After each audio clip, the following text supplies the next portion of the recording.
Hi hello everyone, जय Hind. Welcome my YouTube channel Akku ज्ञान तक पे। सभी हमारे चैंपियंस बढ़िया होंगे और अच्छे होंगे। जैसे हमने आपका एक न्यू टॉपिक स्टार्ट किया था टेंस, तो टेंस के बारे में हम पढ़ रहे थे। जैसे कि हमारे टेंस के 2 लेक्चर आपके कंप्लीट हो चुके हैं, जिसमें हमने बेसिक आपसे बात किया था दोनों लेक्चर में। सेकेंड लेक्चर में हमने आपको वहाँ पे एंड किया था जहाँ पे मैं आपको टेंस पढ़ा रहा था। प्रेजेंट को कंप्लीट किया था, पास्ट को कंप्लीट किया। सिंपल प्रेजेंट इंडेफिनिट को मैंने कंप्लीट किया, सिंपल प्रेजेंट पास्ट को मैंने कंप्लीट किया था। इंडेफिनिट और पास्ट को हमने अच्छे से कंप्लीट किया था। ठीक है, आज हम बात करेंगे फ्यूचर टेंस के बारे में। तो सभी लोग अच्छे से बैठ जाएं और स्क्रीन की ओर अपना माइंड सेट कर लें। फिर हम इस टेंस चैप्टर को स्टार्ट करते हैं। लेक्चर नंबर 3 पे आज हम पढ़ेंगे फ्यूचर के बारे में। आपका सिंपल फ्यूचर कैसा टेंस होता है, फिर इसके बाद करेंगे प्रेजेंट कॉन्टिन्यूअस टेंस की बात करेंगे। ठीक है, फिर इसके बाद पास्ट कॉन्टिन्यूअस की बात करेंगे, फिर फ्यूचर कॉन्टिन्यूअस की बात करेंगे।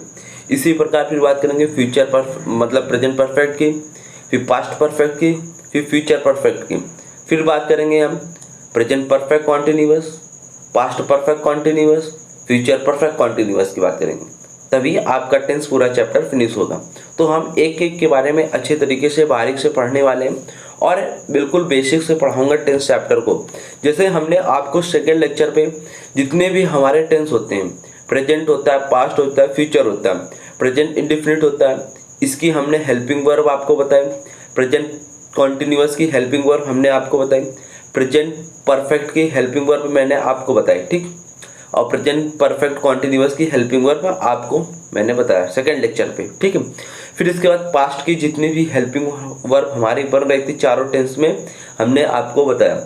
फ्यूचर में जितनी भी हेल्पिंग वर्ब आपकी टेंस में बन रही थी चारों टेंस में, वो भी मैंने आपको बता दी।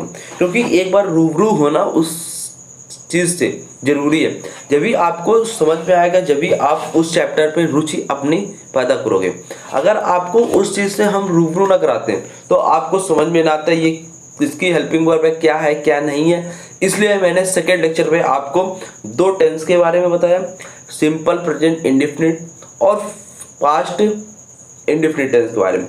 फिर इसके बाद चारों मतलब प्रेजेंट के 4 पार्ट, फ्यूचर के 4 पार्ट, पास्ट के 4 पार्ट, 4 मतलब 12 टेंस हुए। 12 टेंसों के मैंने आपको हेल्पिंग वर्ब, मेन वर्ब कैसे क्या होता है सब आपको मैंने लेक्चर नंबर 2 में अच्छे तरीके से आपको बताया हुआ है। ठीक है, आज अपना जो लेक्चर स्टार्ट होने वाला है लेक्चर नंबर 3 स्टार्ट होगा, जिसमें हम बात करेंगे फ्यूचर इंडेफिनिट टेंस के बारे में बात करेंगे और बिल्कुल बेसिक से एडवांस लेवल हम अलग कॉन्सेप्ट यहाँ पे करने वाले हैं आप सभी लोग को।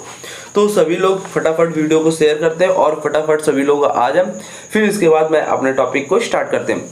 तो आज जैसे कि सभी लोग हमारे सोल्जर जो हमारे हैं चैंपियंस हमारे सभी आ गए हैं।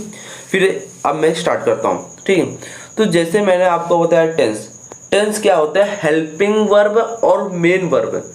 Helping verb, main verb. Tense वो चैप्टर होता है जो वर्ब के एक्शन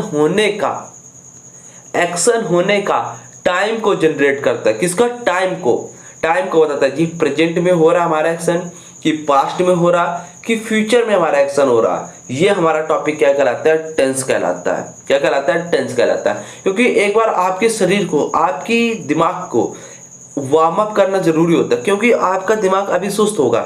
जब हम आपको इस चैप्टर में थोड़ा सा बेसिक मतलब पहले वाला जो मैं बताऊंगा, जो हम पढ़ा चुके हैं, वो आपका थोड़ा मैं वार्म अप कराऊंगा ना, तो आपको चैप्टर को पढ़ने में और आसानी हो जाएगी। ठीक है, तो आपको अब वार्म अप हो गया होगा, अपने चैप्टर को स्टार्ट करते हैं। जैसे एक बार फिर से रूबरू कर लेता हूँ। सिंपल प्रेजेंट इंडेफिनिट टेंस की हेल्पिंग वर्ब क्या होती है?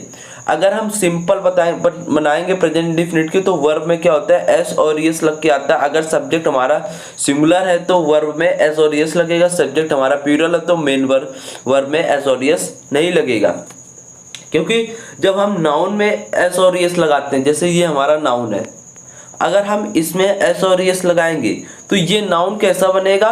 प्लूरल बनेगा। ठीक है, अगर हम वर्ब में इसी प्रकार वर्ब में क्या करेंगे? एस और एस लगाएंगे, तब ये वर्ब कैसी बनेगी? सिंगुलर बनेगी। यहां से हम क्या करेंगे? एस और एस हटा देंगे तो ये वर्ब कैसी हो जाएगी? वर्ब की बेस फॉर्म मतलब वर्ब की प्लूरल फॉर्म हो जाएगी। ठीक है, इतनी बात आपको समझ में आई। ठीक, अब इसके बाद बात करते हैं कि सिंपल प्रेजेंट इंडेफिनिट की ये तो सिंपल टेंस हो गया। अगर सेंटेंस निगेटिव है, इंट्रोगेटिव या क्वेश्चन वाला है, तब हम प्रेजेंट इंडेफिनिट टेंस की हेल्पिंग वर्ब क्या होती है, डू डज, क्या होती है, डू या डज होती है। ठीक है, ये किसके साथ आती है, सिंगुलर सब्जेक्ट के साथ डू डज आती है। डू किसके साथ आती है, प्लूरल सब्जेक्ट के साथ आती है। ठीक है, इसके साथ जो आप मेन वर्ब आएगी, हेल्पिंग वर्ब अगर टेंस सेंटेंस में है, अगर हेल्पिंग वर्ब सेंटेंस में है तो अपने बाद हेल्पिंग वर्ब मेन वर्ब 100% लेगा, ये कोई बात नहीं काट सकता। ये मेन वर्ब 100% लेगा अपने बाद। लेकिन जो मेन वर्ब है ये बिना हेल्पिंग वर्ब के आएगी। मेन वर्ब सेंटेंस में आपको बिना हेल्पिंग वर्ब के बिना आ सकती है, लेकिन अगर सेंटेंस में हेल्पिंग वर्ब है तो मेन वर्ब जरूर हेल्पिंग वर्ब अपने साथ लेता है। ये बात आपको माइंड पे रखनी है।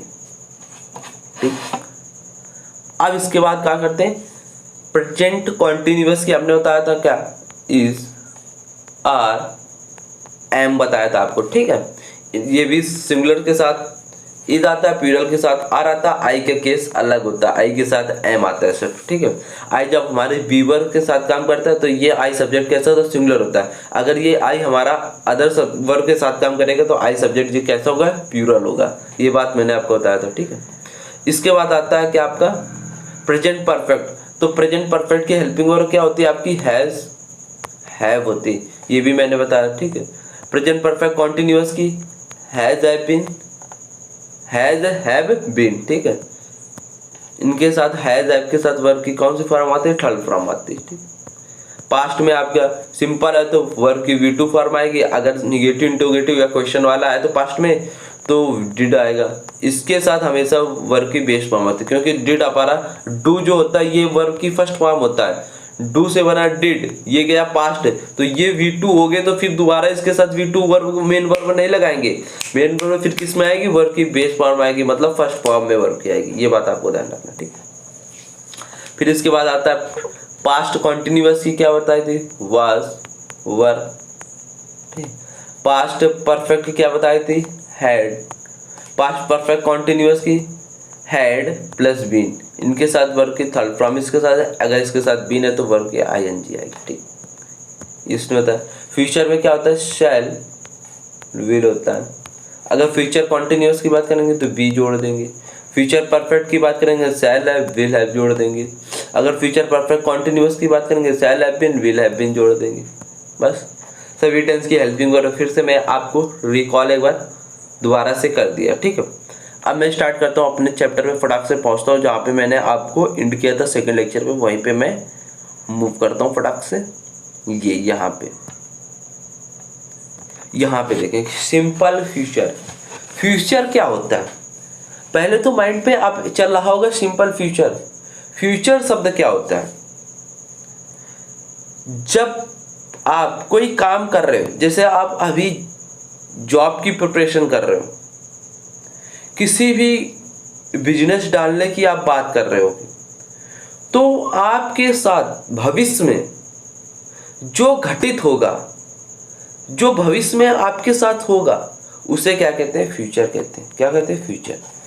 जो कार्य भविष्य में होगा, मतलब आपको पता नहीं है मेरे साथ क्या होने वाला है। अभी आपको, जैसे अभी एक मिनट में आपके साथ क्या हो जाए कुछ आपको पता नहीं है, आपको पता नहीं है क्या हो जाए भविष्य में, तो वो क्या होता है, फ्यूचर होता है। ठीक, इतनी बात आप समझ लें। सिंपल अगर फ्यूचर बनेगा टेंस, तो सिंपल फ्यूचर की हेल्पिंग वर्ब क्या होती है, पहले सारे बच्चे हमारे फटाफट कमेंट बॉक्स में आंसर कर दें, क्योंकि मैंने आपको ये पहले से रूबरू करा रखा हूं। हर टेंस से आपको हेल्पिंग वर्ब, जितने भी हमारे टेंस के पार्ट होते हैं, प्रेजेंट के 4 पार्ट, फ्यूचर के 4 पार्ट, पास्ट के 4 पार्ट, सभी टेंसों से हेल्पिंग वर्ब होती हैं जो, उनसे मैं आपको रूबरू करा रखा हूं। तभी आपको फटाक से कमेंट बॉक्स में कर देना सिंपल फ्यूचर की हेल्पिंग वर्ब क्या होती है हमारे शेरों, हमारे चिलखोजों। तो जैसे कि हमारे जो चैंपियंस हैं उनके द्वारा जो कमेंट आ रहा है वो आ रहा है शैल और विल। क्या आ रहा है, शैल और विल। इतनी बात आ गई। अगर सेंटेंस हमारा पॉजिटिव दे रहा है तो पहले सब्जेक्ट आएगा, फिर आपकी जो हेल्पिंग वर्ब है शैल या विल आएगा, फिर आपकी वर्ब की बेस फॉर्म मतलब मेन वर्ब, मतलब वर्ब की बेस फॉर्म। वर्ब अपने बाद क्या लेता है, ऑब्जेक्ट लेता है, किसका, नाउन या प्रोनाउन का। तो ये आपका सिंपल प्रेजेंट का पॉजिटिव, मतलब सिंपल प्रेजेंट का पॉजिटिव सेंटेंस, अफर्मेटिव सेंटेंस का ये स्ट्रक्चर आपका हो गया। ठीक, अगर इसी में आपसे पूछे निगेटिव स्ट्रक्चर पूछे, सेंटेंस में अगर निगेटिव स्ट्रक्चर पूछे तो आपको बस इतना ध्यान रखना, ये आपका सब्जेक्ट आएगा, ये आपकी क्या होगी, हेल्पिंग वर्ब होगी, शैल या विल होगी। फिर इसके तुरंत बाद अगर सेंटेंस निगेटिव है, सेंटेंस में नहीं शब्द आए, तो यहाँ पे आप क्या करेंगे, नॉट का यूज कर देंगे। फिर आपको क्या करेंगे, नॉट के बाद जब आप यहाँ पे वर्ब की मेन फॉर्म मतलब मेन वर्ब मतलब वर्ब की बेस फॉर्म का यूज करेंगे, तब अब इसके बाद आपका ऑब्जेक्ट होगा। ये स्ट्रक्चर आपका जैसे लिखा हुआ है देख सकते हैं। ठीक है, इतनी बात समझ में। इसी का कॉन्ट्रैक्ट फॉर्म, जैसे आप सेंटेंस जब बनाते हैं तो क्या करते हैं, जैसे मैं एक लिखता हूँ, Ram he will not go to home, he will not go to home. ठीक है, he will not go to home, ये आपका क्या हुआ, सेंटेंस निगेटिव आ रहा। निगेटिव के structure, simple future indefinite tense का निगेटिव स्ट्रक्चर क्या होता है, पहले सब्जेक्ट आएगा, फिर हेल्पिंग वर्ब विल शैल आएगा, फिर इसके बाद नॉट आएगा, फिर वर्ब की क्या आएगी, बेस फॉर्म गो, यहाँ पे वर्ब की बेस फॉर्म यहाँ पे गो। ठीक है, फिर टू होम, टू आपका यहाँ पे क्या हुआ, प्रीपोजिशन हुआ, टू प्रीपोजिशन हुआ तो होम आपका क्या हुआ, यहाँ पे नाउन हुआ, क्या हुआ, नाउन हुआ। तो ये होम आपका क्या करेगा, ऑब्जेक्टिव काम करेगा। ठीक है, तो इसी को क्या कैसे लिख देते हैं, फिर निगेटिव सेंटेंस को इसे दोबारा किस स्ट्रक्चर में लिख देते हैं, पेन को मैं चेंज करता हूँ फिर बताता हूँ। ही विल की जगह क्या लिख देते हो, वांट। ये विल नॉट का कॉन्ट्रैक्टेड फॉर्म क्या होता है, वांट होता है। फिर आपका यहाँ पे वर्ब की बेस फॉर्म, फिर ऑब्जेक्ट आ जाता है। तो ये भी आपको ध्यान रखना है। ठीक है, जैसे यहाँ पे लिखा हुआ है ये वांट, सेंट वांट। ठीक है, इतनी बात आपको समझ में आ गई। अब अगर आपको फ्यूचर पे, इंडेफिनिट पे अगर क्वेश्चन मार्क सेंटेंस हो, ये एरर मिलते हैं। जैसे एरर कैसे मिल जाते हैं आपको पता है, अगर ये निगेटिव सेंटेंस होगा तो क्या करेगा, यहाँ पे ये सब्जेक्ट जैसे लिखा हुआ है तो सब्जेक्ट के बाद यहाँ पे क्या करेगा, आपको शैल विल दे देगा, फिर यहाँ पे क्या करेगा, मेन वर्ब दे देगा, मेन वर्ब के बाद नॉट लगा देगा। तो ये स्ट्रक्चर फॉर्म में गलत हो जाएगा, क्योंकि हेल्पिंग वर्ब के बाद तुरंत नॉट शब्द आएगा, निगेटिव वर्ड आएगा, फिर इसके बाद हम वर्ब का मेन वर्ब यूज करेंगे। ये सेंटेंस में एरर मिलते हैं, ये ध्यान रखना। और क्वेश्चन वाला क्या होता है, फ्यूचर इंडेफिनिट का क्वेश्चन मार्क वाला क्या स्ट्रक्चर होता है, पहले आपके सेंटेंस में क्या आएंगी, हेल्पिंग वर्ब आएंगी, शैल या विल, फिर क्या आएगा, सब्जेक्ट आएगा, फिर जो आपकी मेन वर्ब होगी, मेन वर्ब आएगा, फिर ऑब्जेक्ट आएगा। ठीक है, इसी में निगेटिव स्ट्रक्चर होता है क्वेश्चन मार्क वाले में, पहले हेल्पिंग वर्ब, फिर सब्जेक्ट, फिर नॉट, फिर मेन वर्ब, तब ऑब्जेक्ट आता है। ये बात आपको ध्यान रखनी। अगर सिंपल प्रेजेंट फ्यूचर वाले, मतलब प्रेजेंट नहीं फ्यूचर प्रेजेंट का जो स्ट्रक्चर होता है, पॉजिटिव में क्या होता है, शैल will, main verb, object, subject, पहले सब्जेक्ट, फिर शैल विल, हेल्पिंग वर्ब, फिर मेन वर्ब, ऑब्जेक्ट। निगेटिव है तो पहले सब्जेक्ट, फिर हेल्पिंग वर्ब, फिर नॉट, फिर वर्ब, फिर ऑब्जेक्ट। अगर क्वेश्चन वाला है तो पहले हेल्पिंग वर्ब करेंगे, फिर सब्जेक्ट करेंगे, फिर वर्ब की बेस फॉर्म, फिर इसके बाद ऑब्जेक्ट। अगर क्वेश्चन मार्क में निगेटिव सेंटेंस है तो इसका स्ट्रक्चर देखेंगे, पहले हेल्पिंग वर्ब शैल विल, फिर इसके बाद क्या आएगा, सब्जेक्ट आएगा, सब्जेक्ट के बाद नॉट वर्ड आएगा, तब इसके बाद वर्ब की बेस फॉर्म आएगी, फिर ऑब्जेक्ट आएगा। ये स्ट्रक्चर होता है, यहाँ पे देख सकते हैं दोनों। ठीक है, अब यहाँ पे एरर कैसे देगा आपको सेंटेंस में, जैसे एक बार मैं लिखता हूँ, जैसे यहाँ पे आपसे लिख दिया गया, ही शैल कम टू मी, और यहाँ पे आपको फुल स्टॉप नहीं देगा, यहाँ पे क्या कर देगा, आप क्वेश्चन मार्क दे देगा सेंटेंस में। अब आपसे एरर पूछ लेगा। यहाँ पे मैं कर देता हूँ ये पार्ट ए, पार्ट बी, ये part C, part D, no error. तो अब आप देखोगे क्वेश्चन मार्क है, यहाँ पे क्या है, क्वेश्चन मार्क है। क्वेश्चन मार्क है तो क्वेश्चन वर्ड है, तो क्वेश्चन वर्ड सेंटेंस है तो पहले क्या आता है, सब्जेक्ट आता है कि हेल्पिंग वर्ब आता है, पहले हेल्पिंग वर्ब आता है। तो क्या करोगे, इस सेल को उठा के यहाँ पे रख दोगे, तब ये आपका सही होगा, क्योंकि इस पार्ट में बी पार्ट में है। इस तरीके से क्वेश्चन एरर मिलते हैं आपको देखने के लिए, ठीक है, ये बात ध्यान रखना। इतनी बात आपकी क्लियर हो गई। और एक तरीके से मैं बात कर लूँ, सेल और जो विल होता है ना, ये मॉडल में भी आपका प्रयोग होता है सेल और विल का। जब मॉडल चैप्टर पढ़ाएंगे ना टेंस के बाद, उसमें भी अच्छे से मैं क्लियर करने वाला हूँ, ठीक है। आपका क्या हुआ, फ्यूचर आपका पूरा कंप्लीट हो गया, ठीक है, मतलब पूरा नहीं, future indefinite, present indefinite, past indefinite, future indefinite आपका कंप्लीट हो गया, ठीक है। अब हम बात करेंगे, अगला पार्ट हमारा आएगा प्रेजेंट कॉन्टिन्यूअस की। क्या आएगा, प्रेजेंट कॉन्टिन्यूअस की। तो आप अब देख रहे हैं शब्द स्क्रीन पे प्रेजेंट कॉन्टिन्यूअस। प्रेजेंट कॉन्टिन्यूअस आपके माइंड में चल रहा होगा, अब क्वेश्चन क्या हो रहा होगा माइंड पे, हमें पता है आपके माइंड में क्या चल रहा होगा। आपके माइंड पे अब ये चल रहा है कि प्रेजेंट कॉन्टिन्यूअस होता क्या है। प्रेजेंट कॉन्टिन्यूअस क्या होता है, प्रेजेंट मतलब जो प्रेजेंट, मतलब प्रेजेंट का मतलब क्या होता है, जब आप स्कूल में जाते हो तो यस सर प्रेजेंट, प्रेजेंट है, अब्सेंट है, अब्सेंट नहीं प्रेजेंट है, तो मतलब तुरंत अभी बिल्कुल हो। कॉन्टिन्यूअस, कॉन्टिन्यूअस हो, किसी भी कार्य को कर रहे हो, अभी कर रहे हो, बिल्कुल जस्ट अभी कर रहे हो, तुरंत कर रहे हो। जैसे हम पढ़ा रहे हैं तो ये हमारा एक्शन वर्ड टीचिंग, जैसे हम आपको पढ़ा रहे हैं, मैं आपको टीचिंग कर रहा हूं, तो ये टीचिंग करना हमारा अभी क्या है, कॉन्टिन्यूअस है, मतलब ये एक्शन मैं कर रहा हूं यहाँ पे अभी, मतलब अभी जारी एक्शन हमारा है। यहाँ पे स्टडी कर रहा हूं, मैं आपको पढ़ा रहा हूं, मैं आपको बोल रहा हूं, I speak to you, I speak, मैं अभी बोल रहा हूं, तुरंत बोल रहा हूं, तो ये हमारा बोलना, ये टीचिंग करना अभी हमारा क्या हो रहा है, कॉन्टिन्यूअस एक्शन हो रहा है। क्या हो रहा, कॉन्टिन्यूअस एक्शन हो रहा है।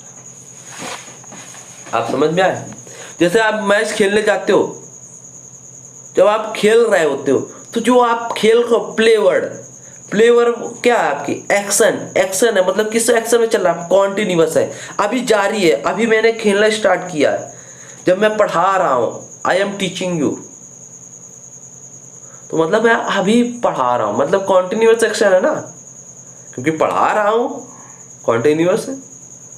अब ये बात आपको समझ में आगे, प्रेजेंट कॉन्टिन्यूअस क्या होता है, जो एक्शन क्या होता है, जारी होता है, तुरंत काम चल रहा होता है। क्या होता है, काम चल रहा होता है, तो वो क्या होता है, कॉन्टिन्यूअस एक्शन होता है। काम पूरा नहीं हुआ, काम आपका पूरा नहीं हुआ, काम चल रहा है, काम चल रहा है, वो क्या होता है, प्रेजेंट कॉन्टिन्यूअस टेंस होता है। क्या होता है, प्रेजेंट कॉन्टिन्यूअस टेंस होता है, ठीक। आप जान लेंगे प्रेजेंट कॉन्टिन्यूअस की हेल्पिंग वर्ब क्या क्या होती हैं। सभी हमारे शेर, सभी हमारी श्रेणियां, सभी हमारे चैंपियंस फटाक से कमेंट बॉक्स में प्रेजेंट कॉन्टिन्यूअस टेंस की हेल्पिंग वर्ब लिख दे, चैट पे फटाफट कर दे मेंशन।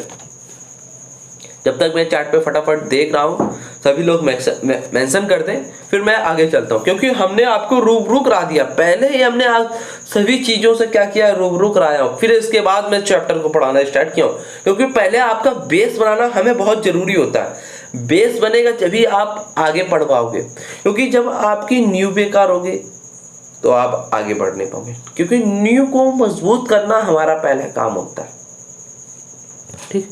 तो सभी हमारे सोल्जर, हमारे शेरनियाँ फटाफट कमेंट बॉक्स में प्रेजेंट कॉन्टिन्यूअस की हेल्पिंग वर्ब मेंशन कर दें, जैसे कि हमारे शेर और हमारे जो चैंपियंस, हमारे जो शेरनियाँ हैं, उनके द्वारा यहाँ पे कमेंट आ चुके हैं। जैसे कि सभी बता रहे हैं कि इज, आर, एम, इनके साथ जो वर्ब आएगी, मतलब मेन वर्ब ING फॉर्म में आएगी। कैसी, ING। बट पैसिव वॉइस होगा अगर इसका, तब इसके साथ वर्ब की थर्ड फॉर्म आएगी। ये ध्यान रखना, अभी एक्टिव वॉइस है, ये बात आपको जब पैसिव चैप्टर पढ़ाऊंगा ना एक्टिव वॉइस पैसेज, वहाँ पे अच्छे से कंप्लीट करूंगा धुआंधार बेसिक से, मजा आएगा। ठीक है, अब रिप्रेजेंट कॉन्टिन्यूस के पढ़ो। जैसे यहाँ पे लिखा जो कार्य, मतलब जो आप कार्य कर रहे हो वाक्य को बोलते समय, जैसे हम अभी आपको पढ़ रहे हैं, पढ़ के ये वाक्य सुना रहे, तो ये हमारा कैसा एक्शन हुआ, प्रेजेंट कॉन्टिन्यूअस एक्शन हुआ, क्योंकि ये एक्शन हमारा अब चल रहा है। ठीक है, समय हो रहा हो प्रेजेंट कॉन्टिन्यूअस टेंस के अंतर्गत आता है। जैसे आई एम स्टडिंग, मैं स्टडिंग करा रहा हूँ टेंस नाउ, मतलब टेंस चैप्टर को अभी मैं आपको टेंस चैप्टर पढ़ा रहा हूँ, मतलब ये हमारा एक्शन क्या हुआ भाई, कॉन्टिन्यूअस से चल रहा है। अभी पूरा चैप्टर फिनिश नहीं हुआ, ये अभी चैप्टर क्या हुआ रहा, चल रहा है हमारा, तो ये कैसा हुआ, प्रेजेंट कॉन्टिन्यूअस एक्शन हुआ। ठीक, तो जैसे यहाँ पे कई बार कार्य जारी अवस्था में होते हुए भी दिखाई नहीं देता। कई ऐसे वर्क आपके हैं, कई ऐसे काम होते हैं जो आपके कॉन्टिन्यूअस में चल रहे होते हैं, लेकिन वो आपको नजर नहीं आते हैं। वो क्या होते हैं, नजर आपको नहीं आते, दिखाई नहीं देते हैं वो आपको, परंतु उन्हें हम क्या कहते हैं, प्रेजेंट कॉन्टिन्यूअस टेंस कहते हैं। प्रेजेंट कॉन्टिन्यूअस टेंस के अंतर्गत हम उन्हें रख सकते हैं, सकते नहीं है, रखा जा सकता है। समझ में आया? कुछ ऐसे प्रेजेंट कॉन्टिन्यूअस के एक्शन होते हैं जो चल रहे होते हैं, वो तुम्हें दिखाई देते हैं।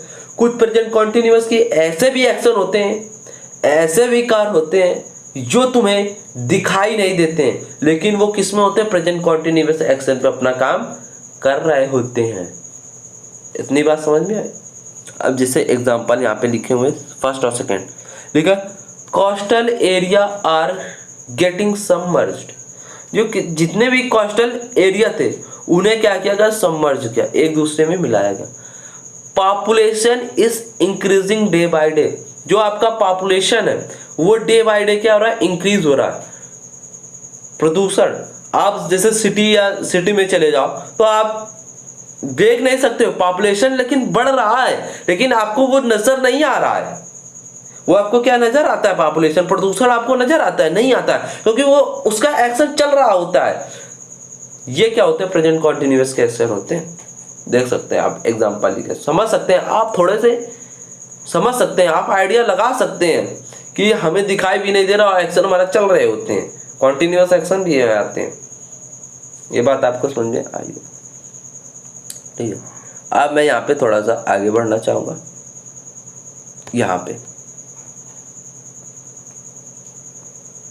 यहाँ पे देखेंगे लिखा हुआ नोट, एक पॉइंट यहाँ पे देखेंगे क्या लिखा हुआ, निकट भविष्य में होने वाले, जो आपके भविष्य में होने वाले कार्य को व्यक्त करने के लिए भी प्रेजेंट कॉन्टिन्यूअस टेंस का प्रयोग है।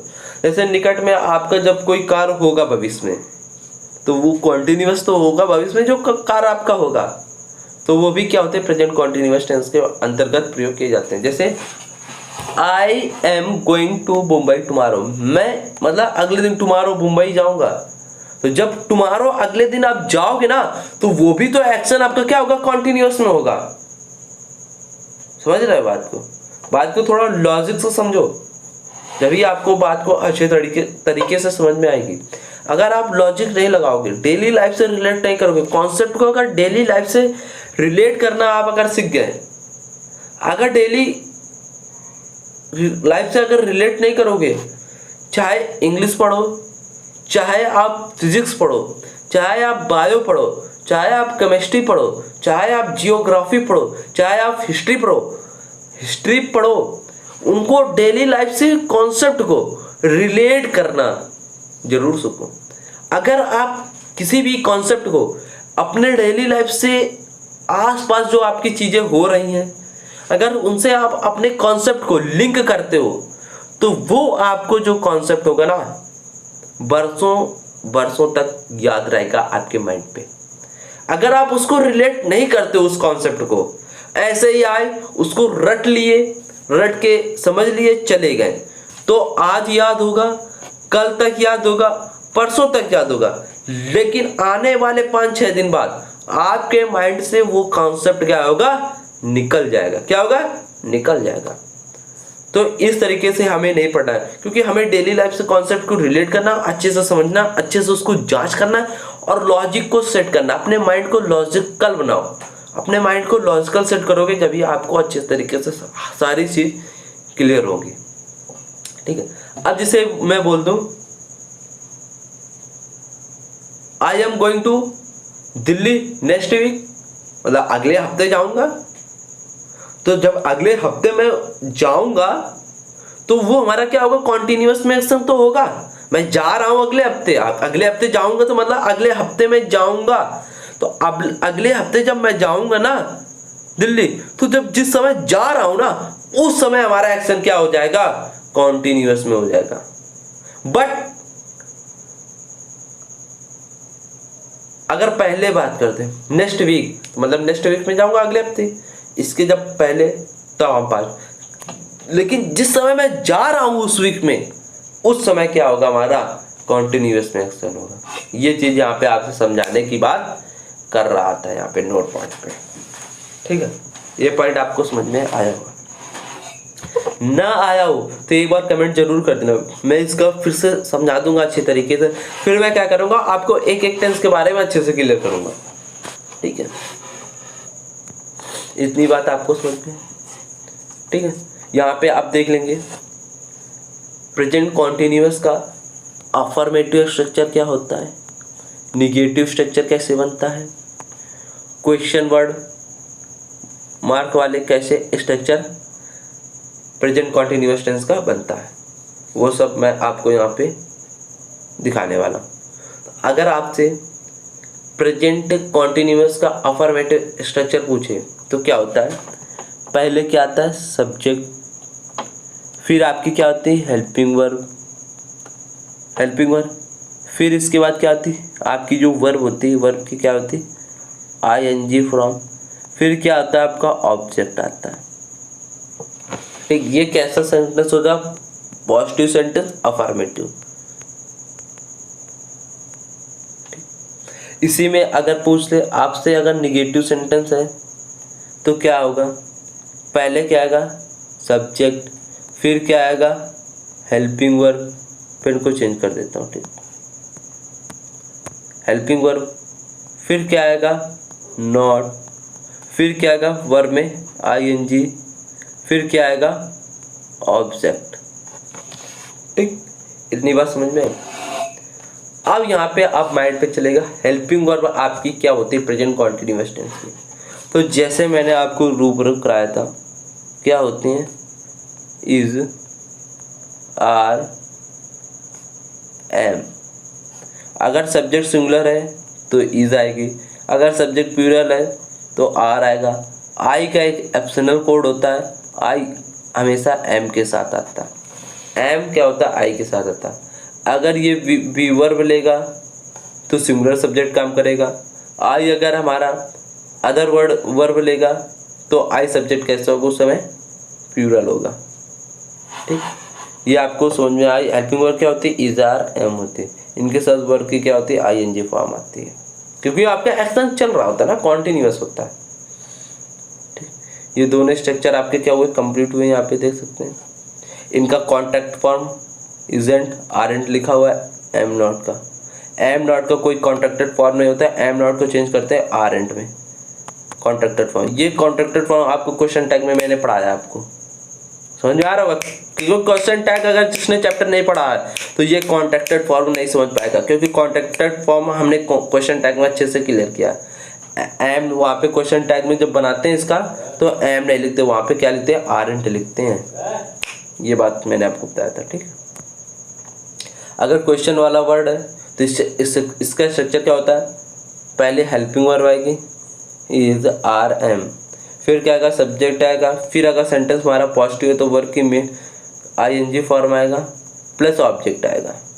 ठीक, अगर हमारा निगेटिव है तो नॉट यहाँ पे लगा देंगे, ये हमारी हेल्पिंग वर्ब हो जाएगी, सब्जेक्ट होगा, सब्जेक्ट के बाद नॉट आएगा, नॉट के बाद क्या आएगा, वर्ब की ING फॉर्म फिर ऑब्जेक्ट, इसका ये कॉन्ट्रैक्टेड फॉर्म। ठीक है, ये भी बात आपको समझ में। जैसे हमने अभी बताया था एम, जब हम क्वेश्चन टैग बनाते हैं तो एम नॉट का जो कॉन्ट्रैक्टेड फॉर्म यूज करते हैं आरेंट का। आई एम फाइन, इसका क्वेश्चन टैग बनाना तो क्या बनाओगे, आरेंट आई, क्योंकि हमारा सेंटेंस यहाँ पे पॉजिटिव है तो सेंटेंस अगर हमारा पॉजिटिव है तो इसका क्वेश्चन टैग कैसा होता है, निगेटिव बनता है, तो आरएंट आई बना यहाँ पे बताया मैंने ये क्वेश्चन टैग में आपका कॉन्सेप्ट क्लियर किया है, ये बात आपको ध्यान रखना भाई, ठीक है। इज एम आर का प्रयोग, अब इज एम आर का प्रयोग देखेंगे, इसका प्रयोग singular subject he see it या किसी का नेम के साथ, एम आई के साथ आता है, आर क्या होता है यू वी यू दे के साथ, मतलब जो प्लूरल सब्जेक्ट होते हैं उनके साथ आर आता है, ठीक। इतनी सी बात आपको क्लियर है। यहाँ पे देखेंगे नोट्स लिखे हुए हैं, हेल्पिंग वर्ब का यूज़ करके आपको बताया गया, क्यों गलत है क्यों नहीं गलत है सब बताया गया आपका, ठीक है। यहाँ पे देख लेंगे, उसी प्रकार आपको यूज़ करना। जैसे कि यहाँ पे मैं रीड करूँ, माई फादर इज़ वर्किंग, मेरे पापा जो है वर्क कर रहे इन अ बैंक में, and my brother is studying in a school, और मेरा ब्रदर क्या कर रहा है, स्टडी कर रहे हैं इन स्कूल में। तो आपकी जो पापा है ना वो डेली वर्क करते हैं बैंक में, ये रूटीन है, उनका एक्शन है। ब्रदर आपके स्टडी करते हैं स्कूल में जाके, ये क्या है, उसका हैबिट है, एक्शन है, रूटीन एक्शन है। तो कॉन्टिन्यूअस में ना बनकर किस में बनेगा, प्रेजेंट कॉन्टिन्यूअस में ना प्रेजेंट टेंस से इंडेफिनिट में बनेगा ये, ठीक है। ये बात आपको समझनी थी। जैसे I am preparing for competitive exam nowadays, कुछ दिनों से मैं क्या कर रहा हूँ, कॉम्पिटिटिव एग्जाम की प्रिपरेशन कर रहा हूँ, तो ये कॉन्टिन्यूअस एक्शन है, ठीक है। आई होप आशा करेंगे आपको यहाँ तक समझ में आया होगा, ठीक है। अगला हमारा जो लेक्चर होगा, लेक्चर नंबर 4, हम यहाँ से स्टार्ट करेंगे पास्ट कॉन्टिन्यूअस टेंसेस।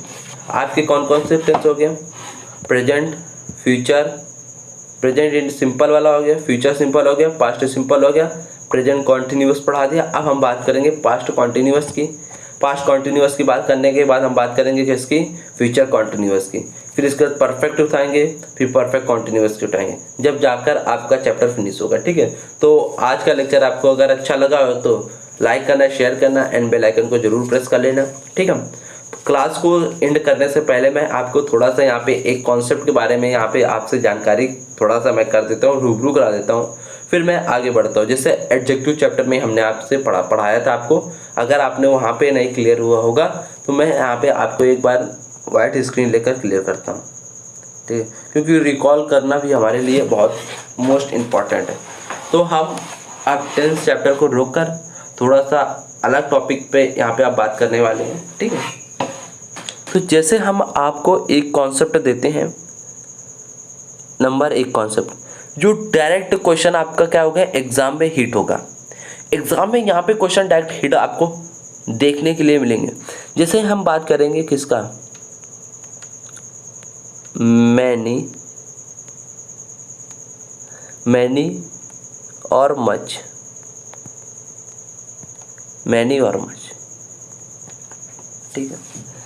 अब हम यहाँ पे बात करेंगे आपसे मैनी और मच के बारे में। मैनी का पार्ट ऑफ स्पीच क्या होता है, मच का पार्ट ऑफ स्पीच क्या होता है, आपको फटाक से बताना हमारे शेरों। मैनी का पार्ट ऑफ स्पीच क्या होता है, मच का पार्ट ऑफ स्पीच क्या होता है,